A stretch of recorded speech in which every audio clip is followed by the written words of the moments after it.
Good morning to everybody in America and good evening to everybody in India. Please accept our grateful thanks for coming to the program. It's a beautiful program on how to manage diabetes with the help of integrative wellness. And I'm grateful to American Academy of Yoga and Meditation and to all the sponsors and people who have facilitated the program. So we have a beautiful program. We have three speakers, including myself. We'll have our presentations, and then we'll have question answer time, and that's a format. So before I go into the subject, the diabetes is an illness which is related to lifestyle, and lifestyle is something that is modifiable. So there's one lesson you want to take away today. It is that with integrated wellness, you can not only prevent diabetes, you can not only manage diabetes, you can also cure diabetes. So there are all kinds of possibilities depending upon to what extent you're willing to put your mind into the wellness.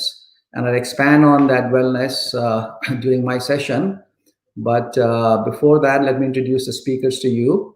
Dr. Mahesh is a practicing endocrinologist, and he has been practicing in Bangalore.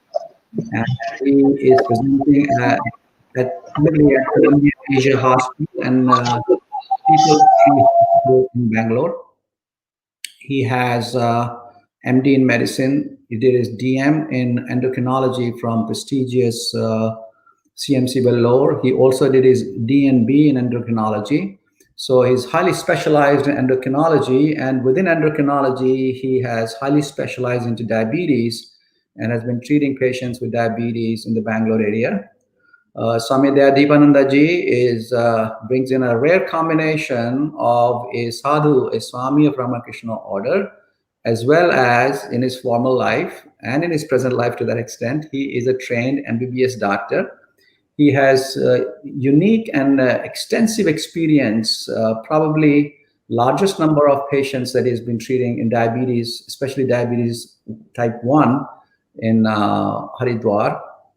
So he also brings in a unique blend of wellness, which combines all the scientific training that he had in medicine, along with all the high spiritual ideals combined with yoga, dhyana, pranayama. So we're going to have his unique insight into that. So let's begin first with Dr. Mahesh, the first speaker. He will be expanding on the management of type 2 diabetes, therapeutics, the medications, and anything new scientific. Then I will be expanding on how we integrate wellness into the management of diabetes, and Swamiji will be discussing his end towards the end, with especially with the role of yoga, dhyana, pranayama in the wellness. So, Dr. Mahesh.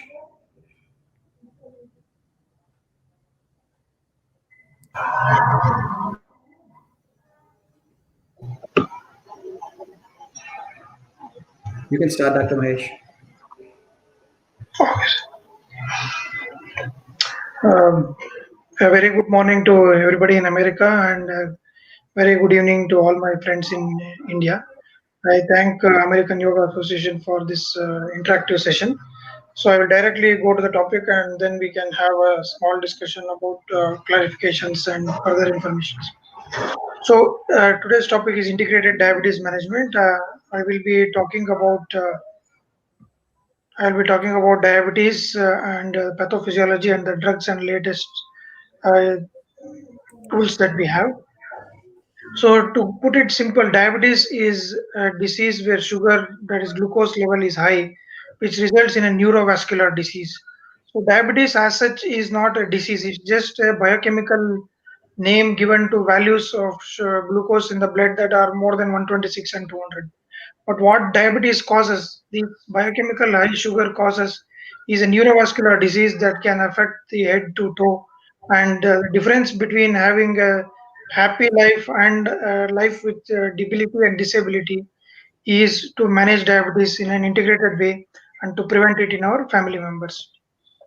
So the agenda for today's talk is natural history and burden, pathology, monitoring advances, management, medication, pump, and transplant, to complete it in a brief, short nutshell. So the natural history of diabetes is very important to understand that in type 2 diabetes, when we detect that the patient has diabetes, at least 5 years ago, the pathology would have been started, and that is where the sugar levels will gradually increase, insulin resistance will be high, and the insulin levels will be high. As we diagnose diabetes, that is when we find the glucose levels being high, the insulin levels start declining, insulin resistance remains same, and the complications may have already set in some patients and they may occur at a later stage in others. This is what we need to keep in mind that at the time of diagnosis, we should look at the neurovascular disease that it may already have caused or it may cause in future. So what is important is the burden of diabetes is increasing day by day. And if you look at this red line here, it shows that at the age of 40, almost 10% of the population already has diabetes. Though the overall prevalence of diabetes is around 8 to 9%, but it starts at 10% at the age of 40, which is probably the peak age of our productive life. And if we start a disease at that age, it not only affects our health, but also our financial status and productivity.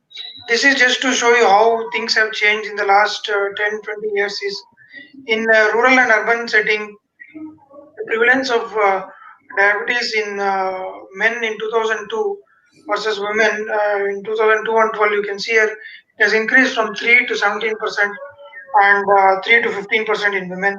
In the same way, in urban areas, it has increased from 1.5 to 18% and 1.7 to 13%, which means that both urban and rural areas have seen a huge increase in the amount of patients with diabetes, especially after the revolution of food in our country, where we have moved to more cereal based diet rather than wholesome diet. So when the diabetes pathology began, we had only three parameters to look at. We looked at increased hepatic glucose production, decreased peripheral utilization, that is the insulin resistance in the liver and muscle, and decreased beta cell secretion. So we had mainly two drugs that we used to use: the sulfonylurea increasing the insulin, and metformin taking care of the insulin resistance. But as we moved ahead in our understanding of the pathology, we realized that there are almost eight parameters that increase the glucose level.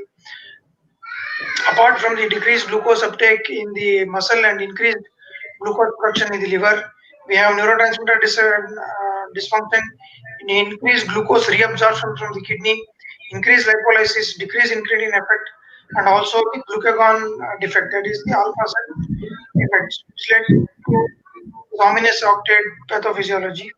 And further, if you look at it in a given circumstance, when we see a patient, he may not always fit into one category and he may move from one to other. So, like we said, genetics plus environment with immune dysregulation and inflammation can lead to insulin resistance and beta cell destruction.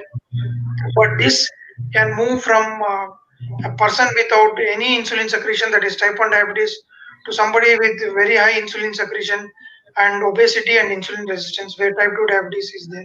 So age, metabolic syndrome, TCF, polymorphism, systemic inflammation, C-peptide levels all determine the type 2 diabetes pathophysiology, whereas lean, HLA, autoantibodies, and T cell dysregulation and use of insulin from the beginning determine the autoimmune part, that is the type 1 diabetes. And somewhere in between comes the latent autoimmune diabetes, where they may respond to oral drug initially but end up in insulin at a later stage. So from the ominous octet, now we have moved out to the complete pathology understanding of the diabetes is known as the egregious 11, where beta cell is the final common denominator of beta cell damage. But this beta cell damage is because of multiple factors that we discussed the eight. Along with the eight is the colonic and gut microbiota, the adipose tissue lipolysis, the glucagon defect, and the incretin effect, both at the level of the gut and at the level of the brain. So this is where we have to understand that apart from the eight factors, we have the immune dysregulation, the colonic antibiome, and the alpha cell defect and the incretin effect, not only in the intestine but also in the brain. So based on this pathology, we have now discovered that drugs act at a specific level that help us manage diabetes. So, in a nutshell, let me tell you the obesity diabetes cycle, that is accounts for 80% of the patients in our population, where weight gain leads to beta cell overload, which leads to insulin resistance, which again leads to weight gain. So we must understand that when patients come to us at an early stage in the diabetes care, we see that when they move from pre-diabetes to diabetes, they sometimes gain more weight than we actually expect in a patient with diabetes, where they are likely to have insulin deficiency. So we have insulin resistance leading to more insulin secretion, leading to weight gain, because insulin is anabolic hormone which promotes absorption of fat, protein, and carbohydrate. This it leads to increased glucose requirement and more beta cell secretion of insulin. And this is a vicious cycle that goes on, leading to beta cell exhaustion and type 2 diabetes in the end. But we must understand that this pathophysiology is 80% driven by our lifestyle factors. And towards the end, we should realize that our lifestyle is what we should change first before moving on to management of diabetes. So, in the management of diabetes, most important thing is to monitor. Apart from blood glucose, we monitor what is known as HbA1c. But recently, we have found that HbA1c has its limitation. It does not capture hypoglycemia well. It does not capture the individual differences in HbA1c because of hemoglobinopathy, iron deficiency, and pregnancy. It does not capture glycemic variability. That is, you can have an average of 150 where one patient glucose is between 100 to 200, the another patient glucose is between 50 to 250. So in both of them, you will have average of 150, but in one the variation is up to 200, in the other it is 100. This is what also it doesn't capture when we want to monitor. When we keep checking sugars at a particular time, we miss the values in between, and that is where the role of continuous glucose monitoring has entered, which not only helps the detection of these intermediate abnormalities, but also look at the overall parameters and look at the exact way in which the patient is working, so that the glucose variability is well understood. So HbA1c of 8 in this patient versus HbA1c of 8 in another patient, patient 1 and 2, you can clearly see that in patient 1 the variability is very high, glucose levels between 50 to 400, whereas in the second patient the glucose levels are between 90 to 120, 90 to 200.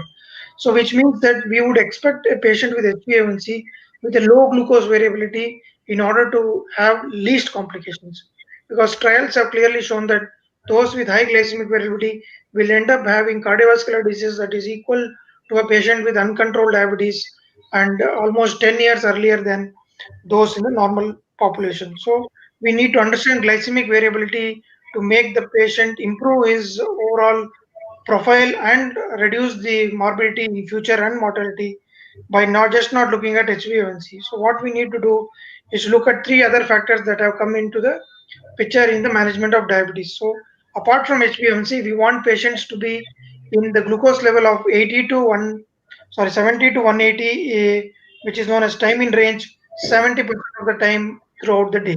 So if you have 24 hours, you need at least 16 hours to be in the range of 70 to 180, and less than 4% in the range of less than 70, and less than 25% in the range of 180. So this is the new parameter that has come into clinical practice in the last 2 years. Apart from HbA1c, we should also look at this. So how can we look at this? It is not able to do it without the help of another parameter or another monitoring devices. So glucometer will not help us. Lab values will not help us. Therefore, we need to go for CGM, also known as continuous glucose monitoring and ambulatory glucose monitoring. So when do we have to do the AGP or CGM? When we have a disparity between the glucose levels and HbA1c. When HbA1c is in target and the glucose levels are very high, when patients has frequent hypoglycemic episodes, when patient needs to be made, like for example, we say what is the use of any lifestyle modification? We put on a CGM, then see for 3 days what is his routine lifestyle, ask him to change his lifestyle and see what happens. So we can help improve the compliance of the treatment for these patients who are wanting more data to understand what is the role of having lifestyle modification. So we have two devices. One is AGP, which is a Bod Freestyle Libre Flash Glucometer. This has a sensor which is placed on the arm or the just side of tummy, and it records glucose every 15 minutes for the next 14 days. and there is a sensor Bluetooth connected, which will capture all the data from here. And then you get a graph which shows the 15 days value. In this graph, you can see here the patient value from 11th to 25th March with an SBNC estimated of 6.4. But you can see clearly the pattern showing high values in the night and low values in the early morning. Further, when you want to look at day-to-day pattern, where you will know target range, patterns of hypoglycemia, patterns of hyperglycemia, and shape of the median curve, you will definitely also know what is the day-to-day variation. Here you can clearly see all 14 days represented in this graph, where the hypos are more than 4% on many days, and the hypers are more than 40% in on more than 60% on many days. So we want these three to change to 70, less than 4, and 20. So just by saying it will not be done, we have to show it for a given patient. And this Freestyle Libre Pro is an instrument that has been added to our glucose monitoring. Second thing is there is one more device called as Medtronic Guardian Connect, which can record the from the sensor the glucose levels. In the AGP, the record is every 15 minutes. In this, the record is every 5 minutes. That is for 14 days. This is for 5 to maximum 7 days. All the values come directly to an app that is connected to an iPhone in your mobile. So you can get the real time data. Every 5 minutes when it is recorded, you can actually see the value in this on your mobile phone. So this also gives similar pattern of graph where you can see clear cut lot of variations, and it also gives values based on if you enter what you have taken food, it will divide that also and help us to know breakfast, lunch, and dinner time. If you have entered the dinner time into the parameters and you enter a glucose value so that it understands the calibration and the variations. So till now, what we have learned is the pathology of diabetes is not just insulin resistance and beta cell deficiency. It is beta cell dysfunction and alpha cell dysfunction because of 7 to 8 parameters that are occurring in our body. How do we take care of these patients? Not just measure the blood glucose, but also look at HbA1c. Not just look at HbA1c, but also look at the time in range, reduction in hypoglycemia, reduced glycemic variability. So with this, we have to move on to how to manage these patients after monitoring them. So there are two approaches. The old approach is known as the stepped up care, where we use drugs actually as they have been discovered in our last 60 years of scientific research. Metformin, sulfonylurea, insulin, or go for DPP-4 inhibitors, thiazolidines, or finally basal bolus insulin or premix insulin. This was the old method of going step up care, start with one drug and keep adding. Now the general rule is you have to move from stepped up care to individualized approach, which looks at what is the cardio neurovascular pathology and the renal parameters in a given patient. For that, we have drugs that can take care of the various pathology of diabetes, like we had just discussed. The thiazolidines look at the lipolysis. SGLT2 inhibitor increases the glucose loss so that the absorption is reduced. Metformin, thiazolidines increases the uptake. DPP-4 inhibitor and metformin improves the incretin values. The GLP-1 analogs directly act on the pancreas and the brain. The sulfonylureas, meglitinide, and DPP-4 inhibitor GLP-1 indirectly act on the pancreas. Metformin, thiazolidines act on the liver and help reduction of the hepatic glucose output. So these are the drugs that act on different pathologies. We need to know what is the use of each one of them. So currently, the glucose-lowering medication in type 2 diabetes has been uh, done with the help of this chart, which is the last 2 years recommendation. Like I showed you 5 years ago, the recommendation was just go step by step. But now it is clear that we have to look at first is to go for metformin and lifestyle combination. Second is look at whether the patient has cardiovascular risk factors like hypertension, obesity, smoking, dyslipidemia. Then go for drugs that have shown cardiovascular benefit. If he doesn't have any cardiovascular defects, then look at the weight, look at the risk of hypoglycemia, and then look at the cost as the last issue. So to summarize this table, if any patient comes to us, we have to look at the HbA1c, uh, start him on metformin and give comprehensive lifestyle changes. With this, you also look at his cardiovascular or renal disease risk factors and look at the creatinine and if you have TMT or echo, whether he has an established cardiovascular disease or he is at angina or any other risk, then you directly go for drugs that will help him in that direction. So, what are the drugs that we need to look at in our clinical use? Is if he has an established or high risk cardiovascular disease, look at GLP-1 analogs and also SGLT2 inhibitors. Otherwise, you can go for DPP-4 inhibitor, metformin, and thiazolidines and other drugs. But when you have to look at each drug, we have to go through this sort of a.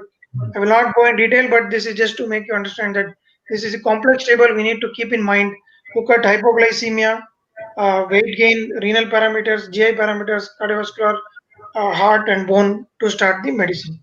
So, who needs insulin? Towards the end, last few slides, it is a person with type 1 diabetes, pancreatic diabetes, GDM, some type 2 diabetes, LADA, patients with organ failures, those with inpatient sick hyperglycemic patients. So, in the evolution of management of hyperglycemia, apart from the drugs, we have insulin, which has moved from NPH, which was 40 years ago, causing high hypoglycemia, to Digludec and U300 glargine, where the risk of hypoglycemia is almost nil, both daytime and nighttime hypoglycemia. With the evolution of mealtime insulins, the regular insulin, which used to have a variable effect from 6 to 12 hours, used to have patients with pre-meal hypoglycemia and post-meal hyperglycemia because it was totally opposite to the normal pancreas. So now we have not only fast-acting insulin, but we have ultra fast-acting insulin in our clinical armamentarium. So with we have drugs, we have insulin. Now we need to know how to deliver insulin. The insulin was delivered via insulin pens as a easier method apart from the syringes. But now we have moved on to something known as insulin pump, where it can be device attached to the patient like a mobile phone, and which will help him in control of the blood glucose in a better way because it can use rapid acting insulin where insulin variability reduces, so glycemic variability reduces. It covers all the parameters that we want in a patient. It also adjusts to match diurnal variation and also give bolus wizard or insulin for food correction can be done. So you can vary your insulin dose according to what you eat, and if you made a mistake you can recorrect it after some time without any additional pricks. You just have to press a button instead of pricking yourself many times. So that is the use of the pump. I will not go into the detail of the pump. I'll just show you that it is having a port where the insulin goes in, a reservoir where insulin is stored in this, and with the electronic devices, if you press a button, it will go and push the insulin into the subcutaneous tissue. It can also record glucose values from the CGM. Therefore, the new Medtronic pump can record glucose, stop when the sugar is low, and restart when the sugar goes up. So it is more automatic than what it used to be 10 years ago.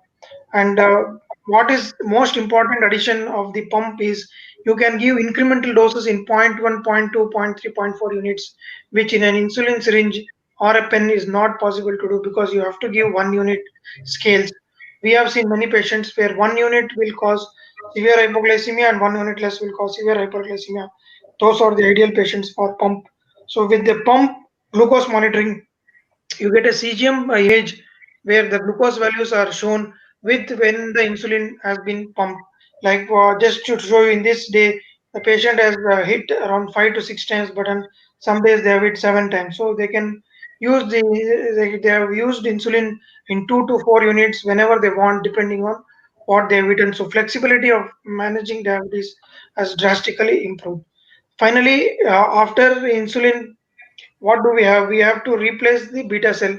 Is it possible? It is definitely possible, but it is restricted only for very few patients who deserve this. The two aspects are pancreatic transplant and islet cell transplant. Pancreatic transplant is highly efficient major surgery. Islet transplant is minimally invasive and less efficient.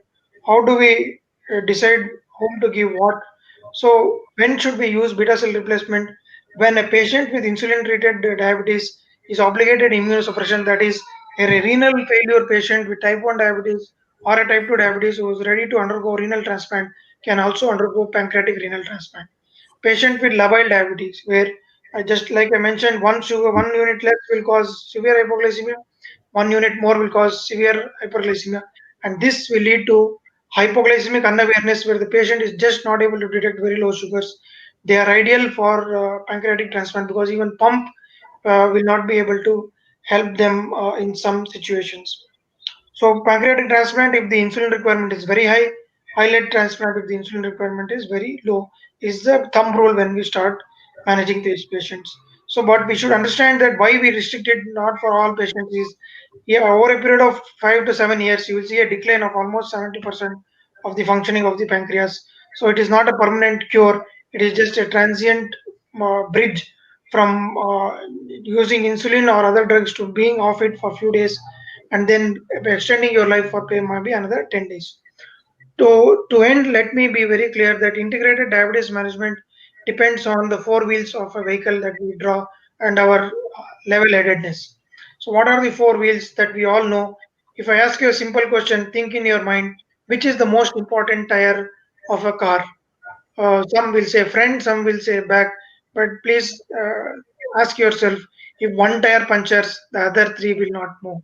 No matter how strong the other three are, the one which is gone will stop the vehicle from moving. Therefore, we need to understand that each tire is important.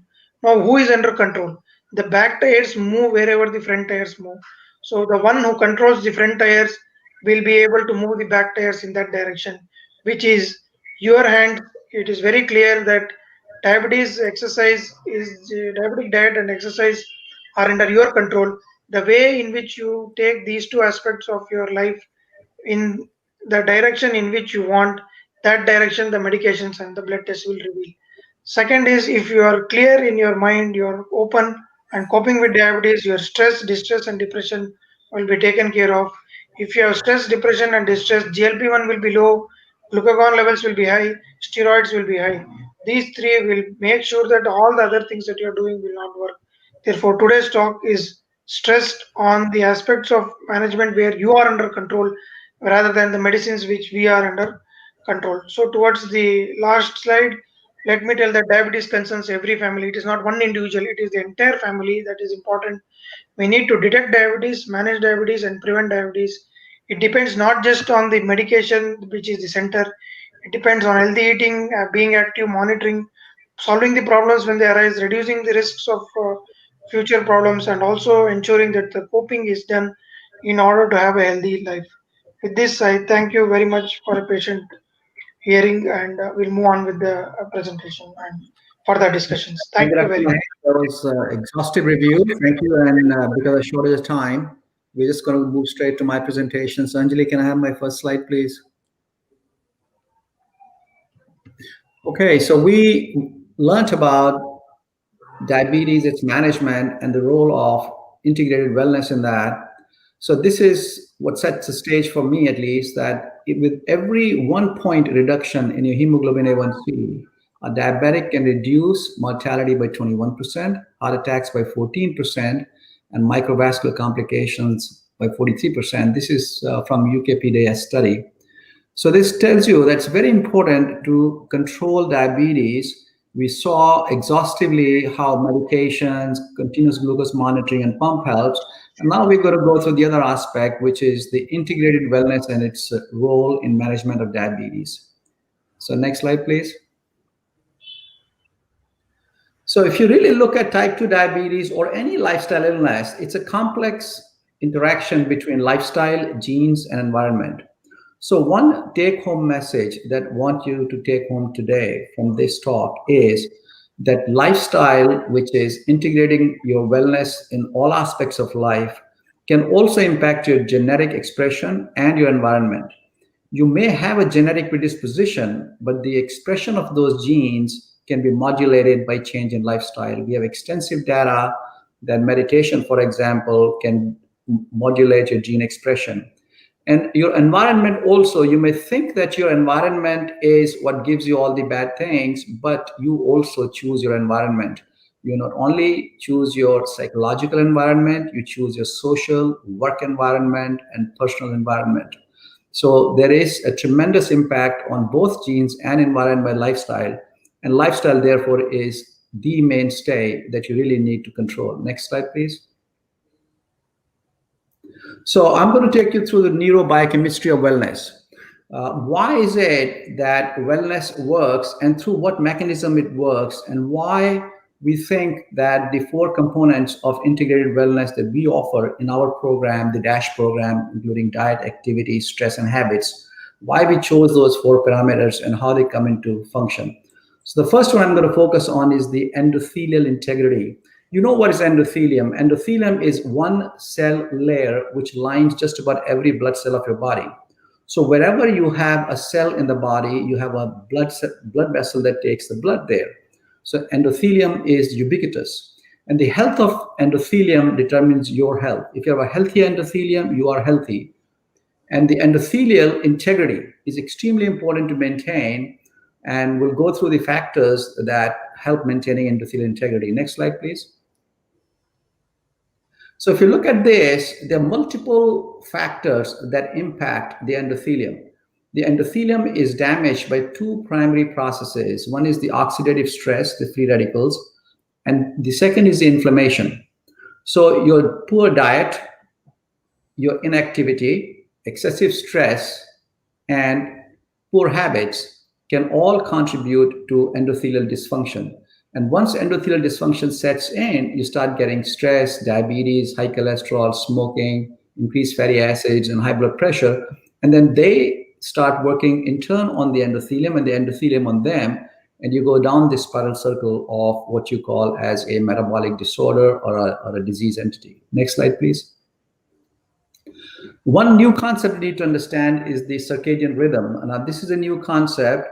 And this actually, the reason I'm interested in this is because this is what connects our scientific knowledge with our ancient wisdom of how a regulated life, or in other words, dincharya, controls our bodily functions. So in humans, there is a central circadian rhythm which sets in this suprachiasmatic area.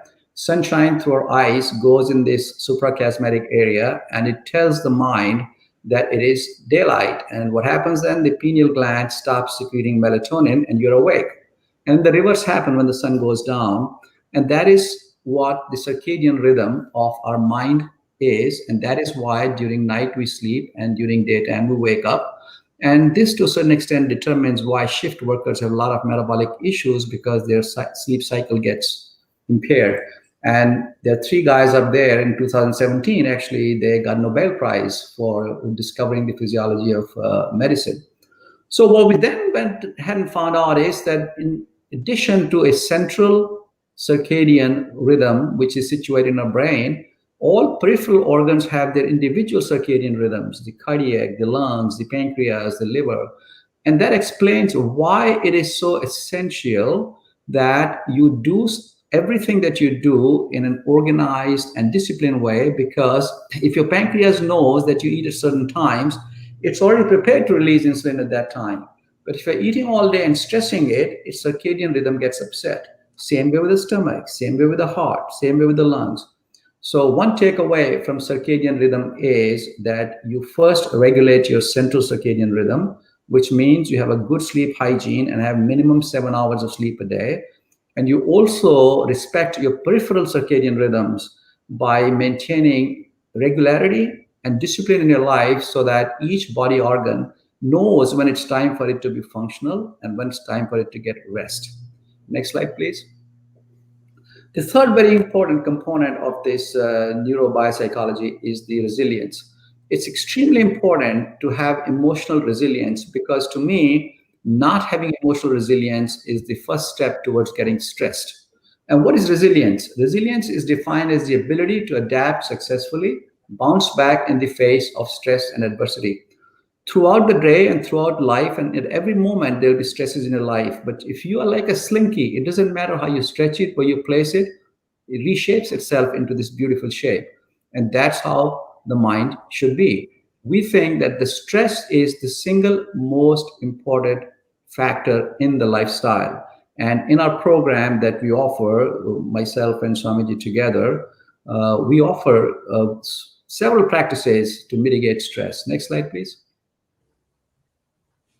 So this may come as a surprise to you. 80% of visits to the doctor have some component of health. They're either stress. They're either caused by stress, or stress is a contributory or facilitating factor in that.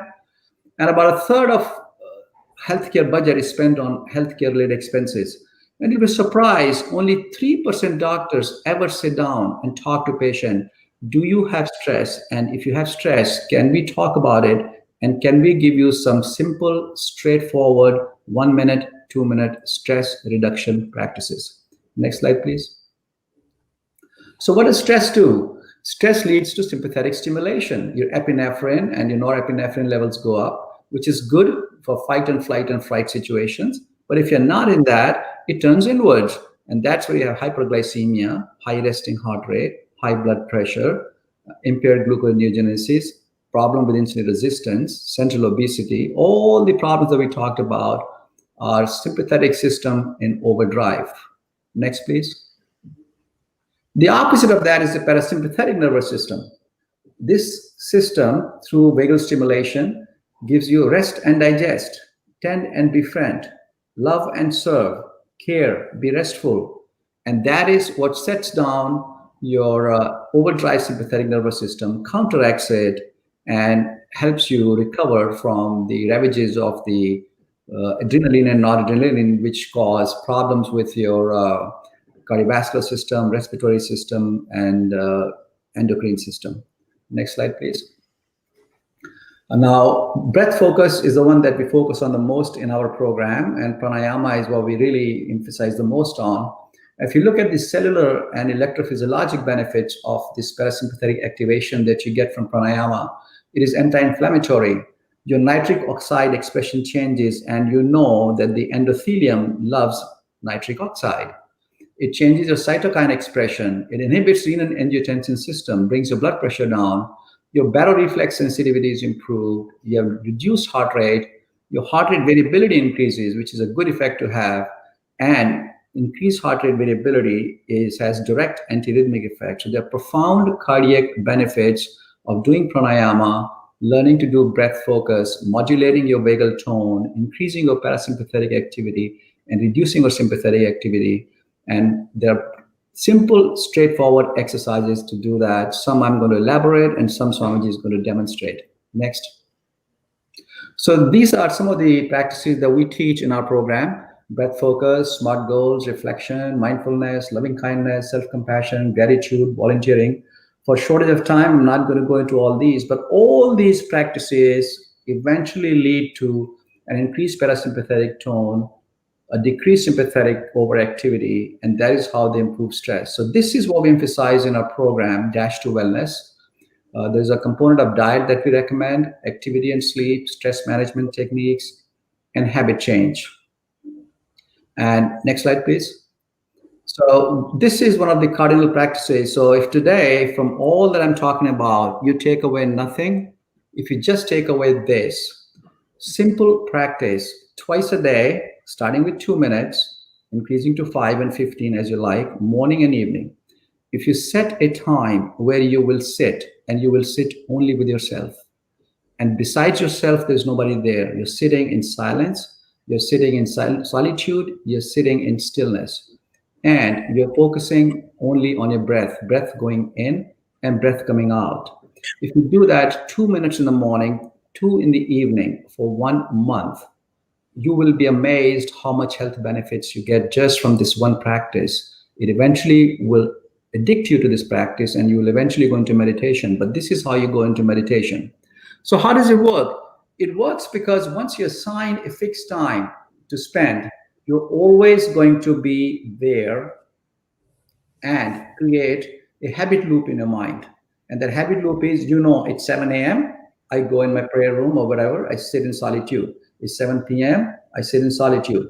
Once you've done that, there comes a regularity and discipline of practice in your life, which then spills over into other bad healthy habits and unhealthy habits that you have. So unknowingly, subconsciously, you are profoundly affecting your health habits without even knowing that you are, by just doing this practice. So I would like really to do this practice with you for 2 minutes. Anjaliji, I would want you to, when you're ready, say it's time. Go back to the slide again. You say time, and we will do breath focus for 2 minutes. Let us know when it's time to start.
Okay, we can stop now. Go to the next slide, please. Next slide, please. Can you go to the next slide, please?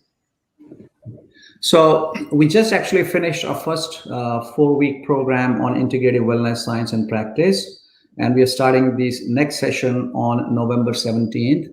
So anybody who is interested, or any of your patients that are interested in this comprehensive 4-week program, we take you through all the practices along with live practice of yoga, dhyana, pranayama. You can log into serimed.in, which is the website, and you can click on IWSP and go in and register. And our next program begins on November 17th, and we'll be delighted to come with us and learn all the beautiful practices of diet, activity, stress reduction, habit transformation with live yoga, dhyana, pranayama sessions with us, and have the benefit of integrated wellness to control your diabetes.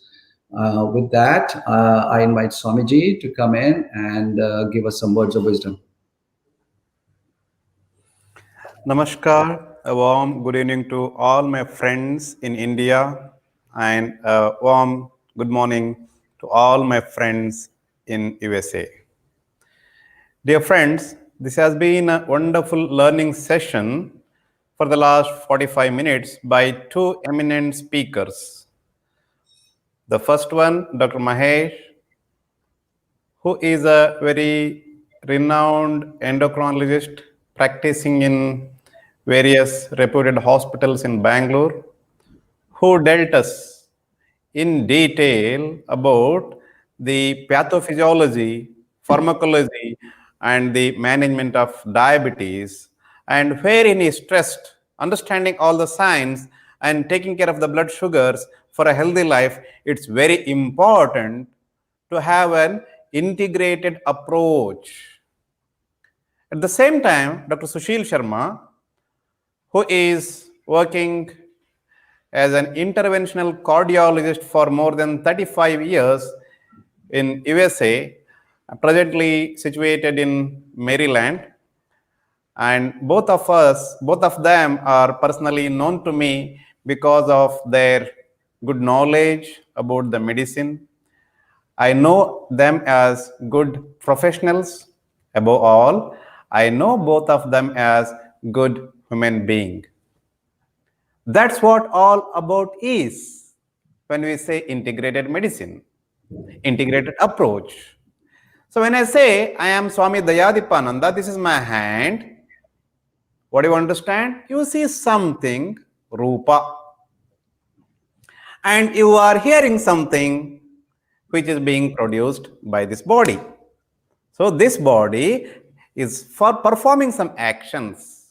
So when this hand is there, when it moves, it needs something for its movement, which we usually call as energy. But actually it is vital energy, the Prana Shakti. Prana Shakti is very important to run this physical body. So when I say I have got this hand functions because as long as this Prana Shakti is flowing through this hand, the moment the Prana Shakti is gone from this hand, you say this is a dead body. All the ventilators that we put in an ICU is to support the body whenever there is a respiratory distress due to various diseases that we see, works as long as Prana Shakti is alive in this body, functioning in this body, circulating in this body. So what I have to understand is the gross body, which we call it as Annamayakosha, is run by the Pranayama, the Prana Shakti. Yes, I have got Annamayakosha and Pranayama. Is it enough? In this hand, if a knife is given, the knife can be used to perform surgery by a surgeon and to save a life of a patient. At the same time, the same knife, if it is given in a hand of a bad person, he may injure. So, there is something which is guiding this Annamayakosha and Pranayama to perform good and bad action. That is called as Manomayakosha. This Manomayakosha is nothing but our mind, which is bundle of thoughts. Anatomically, we may say brain. Brain is not mind. Mind is present in every cell of the body. So mind is nothing but the bundle of thoughts. Bundle of thoughts. Manomayakosha. This Manomayakosha is guided by some higher faculty of intellect, which we call as buddhi. Dhiyo yonaf prachodayat. When we say, "Oh Lord, enlighten my intellect so that it works in a right direction." So higher faculty which guides this mind, which is nothing but bundle of thoughts, is Vijnanamayakosha. Then this Vijnanamayakosha is run by Anandamayakosha, which is our real nature. That highest energy which neither can be created nor destroyed, that which runs this universe, runs the same, that highest energy runs this body and mind. That Lord who runs this universe runs this body. I am nothing but that highest energy. I am part of Lord. I am God's child. When that comes, you understand you are not just this body and mind, but there is something, the highest energy that you are. So when you understand, there is something called as Annamayakosha, Manomayakosha, Vijnanamayakosha, Anandamayakosha, and Ananda is our real nature. Then we understand what really integrated medicine means. So far, when we heard from both the learned speakers, they talked about diet and exercise. We should eat nutritious food. Eyes cannot see what mind doesn't know. So it's very important for all of the medical fraternity to learn what is good food, which contains the nutrients that is required for our body, micronutrients and macronutrients. We should understand, we should tell our patients about healthy diet. Exercise to keep this body fit. Yogasana and pranayama are complete exercise for body and mind. When we do some exercise, running, jogging, some sports, we are not focusing on the other things. When you do yoga, you take care of your body, mind, and the soul. Yoga connects the body, mind, and soul. That's why everybody must practice yogasana and pranayama. Until unless we practice, we will not experience the benefits. Until unless we don't experience the benefits, we will not be an authority to teach our patients. Along with yogasana pranayama, we should practice pratyahara, dharana, dhyana, samadhi. Pratyahara, stay away from things that is not good for me and for others. Dharana, always think about good things, positive things which are good for me and for others.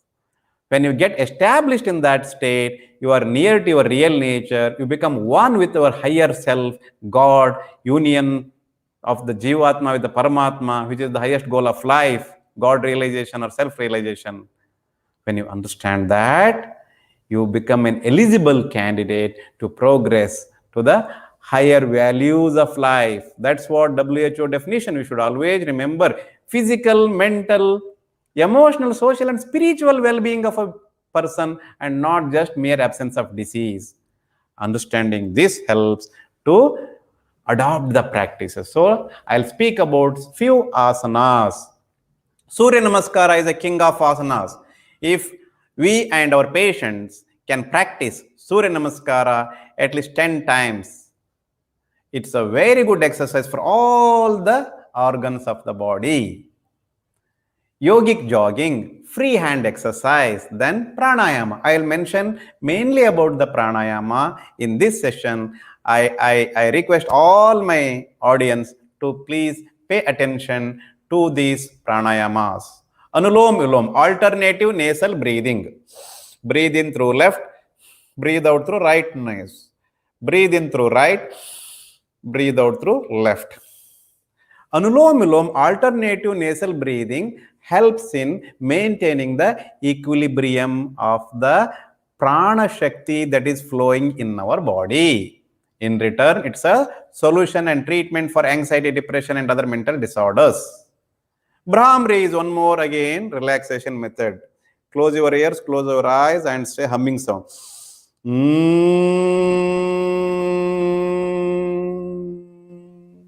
Wonderful relaxation technique. Bhastrika to increase the lung capacity in this COVID-19 time.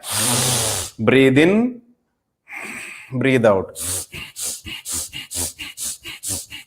Bhastrika to increase the lung capacity. Then for the internal organs in the abdomen, liver, pancreas, spleen, all the organs are very important for the good metabolic function in order to prevent metabolic disorders. Tuck in.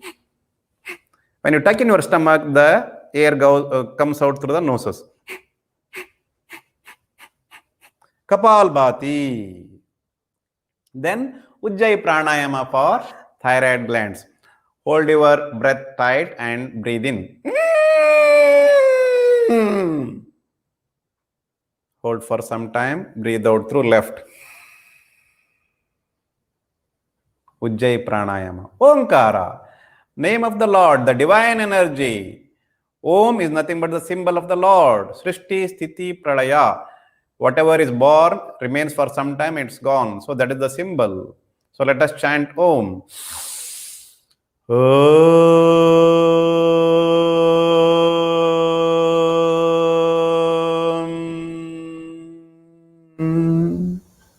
Pray for the well-being of all, happiness of all. Intense prayer, focused prayer becomes meditation. So that is the way for our well-being and for others' well-being. Prayer and meditation, understanding the science and understanding the ancient wisdom. That's what Swami Vivekananda wanted. What we want is Western science coupled with Vedanta, Brahmacharya's guiding motto. When we say Brahmacharya, sense organ control. Overeating is because we don't have control on our senses. So if we can practice what Swami Vivekananda has said, each soul is potentially divine. The goal is to manifest the divinity within by controlling the nature internal and external. Do it either by work, karma yoga. Do it either by knowledge, jnana yoga, or by bhakti yoga, devotion, or by psychic control, raja yoga. And be free from all the suffering and attain the real joy, bliss within us. So science and spirituality together can give us healthy, wealthy, meaningful life. Thank you one and all for your patient listening and really a great learning from the two eminent speakers. Thank you. Om Shanti, Shanti, Shantihi. Harihi Om Tatsa Shri Ramakrishna Arpanamastu. Unmute. Sushilji, unmute. Yeah. Thank you, Swamiji. That was beautiful demonstration of some of the pranayamas, and I've been doing this with you for the last 30 days in the program. So we invite others to come and join us and have the benefit of full 1 hour session with you 3 days a week, and that'll be wonderful to change their mind and reduce the stress, transform habits, bring them close to spirituality. And as Swamiji said, your creative self has to find expression, and it cannot find expression if it is burdened by stress. Once you unleash your creative self, your life finds its purpose and meaning, and that's when you live a life of wellness. So thank you, Swamiji, very much. I have one question that I would really want Dr. Mahesh, our esteemed panelist, to take up. It says, how to reduce glycemic variability, and should a person with high glycemic variability have small frequent meals? Dr. Mahesh. Thank you, sir. Thank you, Swamiji, for a wonderful introduction to yoga and pranayama. So the first step in reducing glycemic variability is to reduce the stress. So if you are less stressed, then the cortisol and other hormones will be at a level that will not affect the medications. So what happens usually is that we see patients taking same diet, same medicines, But one day they have a lot of stress, other day they are relaxed when they are working. So we see two sugar levels. So then we try to change our diet, but we end up seeing that nothing works. So the first step is to look at your timing of the medication and the food, and your stress levels. You just look at how you have been, how relaxed you have been in the last 3 to 5 days. So if you take care of stress and then you see that still glycemic variability is there, then the next step is to ensure that you have timed meals. You can also divide the meals, like one of the option in this question itself is, can I take small frequent meals? Definitely. Small frequent meals is probably one of the most important methods in which we can reduce glycemic variability. The other aspect is to also vary the medications. So we need to understand that there are few drugs that work only with the meal.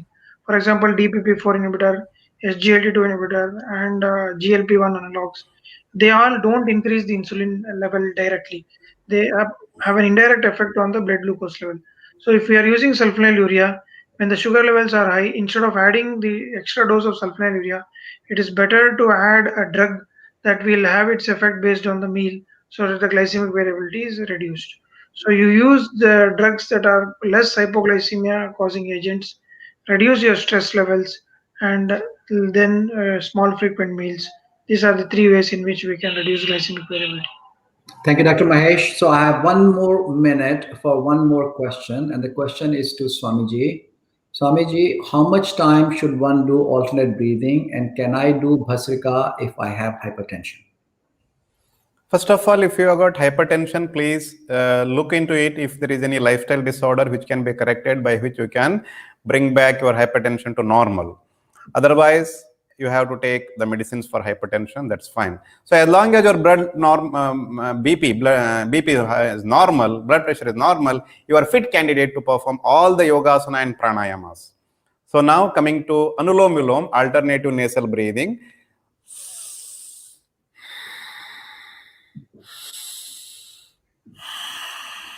Simple alternative breathing with body and mind relaxed. 3 times, 7 times, 9 times to begin with. Then when you become comfortable doing alternative breathing, do it for 3 minutes and 5 minutes. You have got immense benefits, health benefits.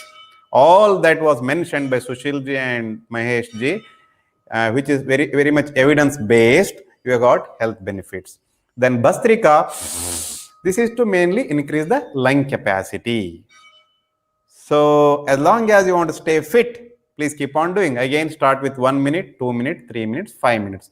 So if you can do 5 minutes Anulom Vilom, 5 minutes Bhastrika, 5 minutes Kapalbhati, 5 minutes Ujjayi Pranayam, 5 minutes Onkara, 5 minutes Brahmari, it can do wonders. One of my patient who is very closely known to me, who participated in the IWSP batch 1, who had borderline diabetes, borderline high cholesterol, dyslipidemia, borderline hypertension, who are on 3 drugs, of course with a minimum dose,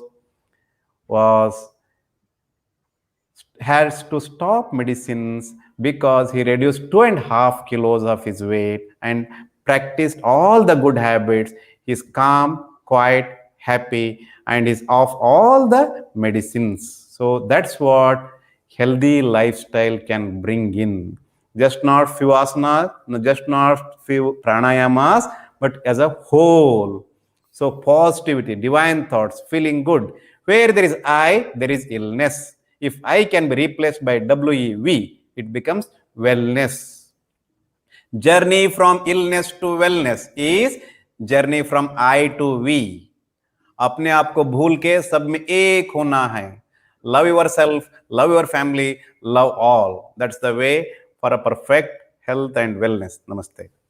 Thank you, Swamiji. So my grateful thanks to Dr. Mahesh, the exhaustive review of the science and beautiful explanation of the therapeutics and all that is new, and Swamiji, that beautiful spirituality and the confluence of spirituality with our evidence-based medicine and the benefits in our lives. So, and my grateful thanks to all of you for participating, and especially to American Academy of Yoga and Meditation doing such great work.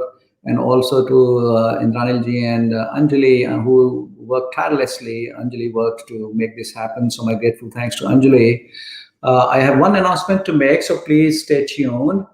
There will be a next webinar of American Academy of Yoga and Meditation. It'll be on November 7th. It will be 8 p.m. Indian Standard Time and 9:30 a.m. Central Standard Time USA and 10:30 a.m. Eastern Standard Time USA. The speakers will be Dr. Sanjay Phadke and Dr. Mohan Agashe. I think it'll be a great program. To me, it's one of the most important health practices for wellness, knowing how to manage adversity with the help of resilience and yoga. Beautiful topic. I urge you all to please join and benefit. And thank you all for giving us the opportunity to share our thoughts with you. And I look forward to you logging in onto serimed.in and enrolling for the Integrated Wellness Science and Practice program. The new program will begin on November 17th. And you can also invite your friends and family to come and share this beautiful journey with us. Thank you and namaskar.